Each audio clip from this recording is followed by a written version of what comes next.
Hi everyone. It's Promise Adira on again, and in the light of the planned protests and what's going on in Nigeria with Dangote refinery, the NNPC, the NUPRC, the regulatory body, and all the accusations, counter accusations, allegations, and the supposed war in the oil and gas sector. This is my take. As an analyst, I have watched so many news, I've watched so many experts, people from the sector, economists, people from inside sources, the anchors ask questions, the answers received. I've watched channels, I've watched Arise, I've watched even TVC. And this is the thing, right? It's a very, very complex and complicated thing. But I want the Nigerian youth to please understand the issues before you start this protest or even understand what you're protesting. Because one thing is to go and protest, but another thing is to know what you are demanding. So when you protest, you walk to a particular place, maybe to the National Assembly, or you walk to the local government or to a state government, and you hand in your documents, which are your requests. Now, what is the content of that document? What is the purpose of that peaceful protest? And this is where I think everybody should go and watch the news. Shegun is back, Shegun Okimbaloye. Go and watch the Political Today program where Shegun interviewed Mr. Femi Falana, because he said he doesn't even know who are the organizers of the protest and he couldn't engage in it because he doesn't understand what is the point or the purpose of it. Now, protesters can be used as tools to destabilize a country to the benefit of both external bodies or opposition parties or what have you. And this is why it's imperative that those organizing this protest should actually really understand what they are asking. Because in the light of this particular Dangote issue, what I am seeing is pure high level. And this is not something that started with Tinubu's regime. This is something that has been going on prior to Buhari, or even mainly during Buhari's tenure. And from the little I know, it is not very clear who is on the side of the people. Because when two criminals are fighting, it is to the benefit of the owner. The owner can easily come, lock his house, and run away while they are still flying, while they are still fighting. Because the first allegation that Dangote's diesel or plant is not fully commissioned, but then we all know that Buhari commissioned it, or was it Tinubu that commissioned it, according to them? And since January, they've been in trade. They're actually selling to the USA, selling to other countries. So are you saying all those countries don't buy, what do you call it, products that have already been tested and proven to be to be true or to be good enough? I don't understand. But at the same time, the counter accusation from Dangote that theirs are better than what is being imported. Then the other question is it possible that foreign countries are producing less products that have failed tests? And again, there is a proof to the Dangote's allegation, because in 2022, there was a report that the products, the fuel, the PMS, and everything that was imported into the country were bad fuel, right? And a lot of cars knocked engine and all of that. So there is proof to Dangote's one. Now, there is also supposedly a proof by the NUPRA one, because they said they were going to inspect the Dangote refinery. They stopped by the petrol station, checked the petrol, or checked one the PMS and or the diesels rather. Some of them passed, and there was one that had high sulfur content or whatever. Now, the experts from Dangote refinery are saying that in Nigeria, even the air is polluted. There is a lot of sulfur. That's why if you take pictures, it's clear abroad, but it won't be clear in Nigeria with the same phone. So now, it is now in the interest of Nigerian youth to see why these two people are fighting and exchanging words, to see what is the nuances, what is the secrets that they are hiding. But the actual point is, who is on the side of the people? Because you can easily play into their hands without knowing that they are using you as tool. Because Dangote, for the longest time, and Nigeria did not spoil this year, 2024. Nigeria has spoiled long ago. This is the first time Dangote is becoming vocal about these things. So could it be that the same Dangote under Obasanjo, under Buhari, benefited some presidential interest? Because yes, he's saying that they paid 100 million for the land that was given to them, the trade free zone, or the trade free zone, or the free trade zone. Now, even if you paid for that, right, is there no other benefits that was given to you by the government? For example, and this is where I question the Dangotes, because nobody is entirely clean, especially businessmen for that matter, not to talk of the richest man in Africa. When you look at the cement monopoly that was aided by Obasanjo for Dangote's interest, and look at what BUA has passed through in the hands of, or let's say in the terms of competition in that sector, and the likes of what's his name again, Ibeto Cement. Now you will see the point that the federal government is accusing Dangote, and which I've also said previously in my video a long time ago about the dangers of monopoly, right? But also to that point, he has also come out to say, NNPC, you can buy over my company valued at 20 billion. My friends are laughing at me.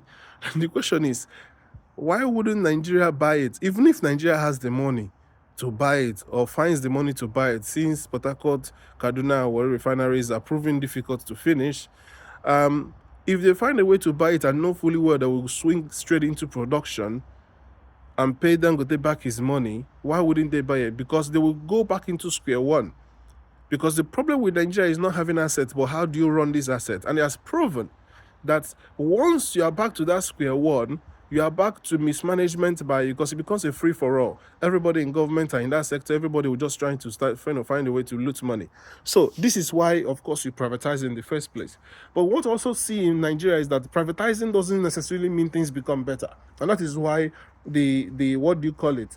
The privatization of NIPOST, or the privatization of what do you call it? Of this all-important one, NEPA, right? PHCN has not solved anything. So, but at the very least, Dangote has proven to be successful. Year in, year out, he has also always maintained, being in the Forbes list and being one of the richest, or if not the richest in Africa. But the question is, how do the people benefit from being the richest in Africa? We bought cement very, very expensive.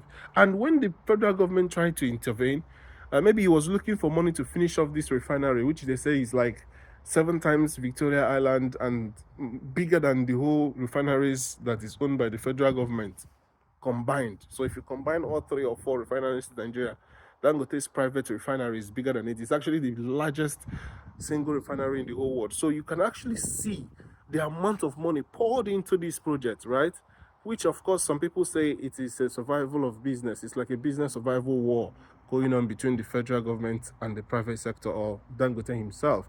Now, he built not just a refinery, a fertilizer plant, a wharf, so many things in there. 50,000 capacity homes for people who are going to be working there. So now, but the question is, the money he's going to be making, is it a capitalism or socialism venture? Because the stake owned by the federal government in Dangote is supposed to be 20%, with the $1 million that Nigerian government borrowed and gave to him. Now, that has been reduced to 7.2%, from 20% to 7.2%. Now, and they are saying that because they did not supply crude when they should have. And this is similar to what Geometric passed through in Abia State. I don't know why it seems that, and the same thing that AP's passed through, I don't know why it seems that once you're a businessman, Nigerian government with the laws and the rules and the policies will frustrate you. And the reason they put all those things there, because Nigerians are extremely intelligent people. This is why we are said to be fantastically corrupt, because At the end of the day, they will put all these things, theoretically, they're supposed to make things to be very, very airtight, watertight system. But they will now put those things so you will compromise. Now, when you compromise, you have to pay your way out of it for them to allow you or give you easy passage. So it's not essentially because they put those things that they are putting it for you to bring the best into the country or because they care. Because at the end of the day, even the refineries they're importing, now we are hearing does not really even come from Belgium where we thought it was coming from.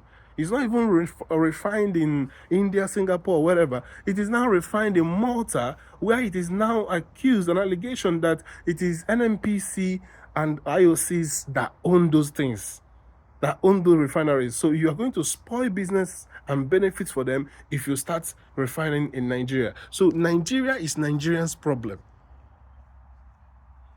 Right? Nigerians, the elites in Nigeria are the ones stifling the people, making you buy expensive petrol. Now the federal government, led by this, by the present administration of Tinubu, seems to want to change that status quo. And look at the challenges it's facing. Right? So, in a way, I don't know how to, I don't even know, I'm very confused. And I think every youth should first of all sit back, let's allow these things play out for us to even understand what is really the problem. Because this is like shop by shop kind of policy. Whereas you are telling somebody, oh, let's fast. He's seeing you with food in your mouth and he's telling you to fast. You'll be like, well, you are eating. So why should I fast? So this is what I think is the problem. There was committee set up before to look into why bad fuel was imported in Nigeria. That committee did not provide any reports, or it was stood down or whatever, abandoned. Now today, the same people that are supposed to be regulating what is being imported are now telling Dangote that his own production is not enough or not good enough. Meanwhile, the experts are now saying that Dangote is the closest to what is supposed to be.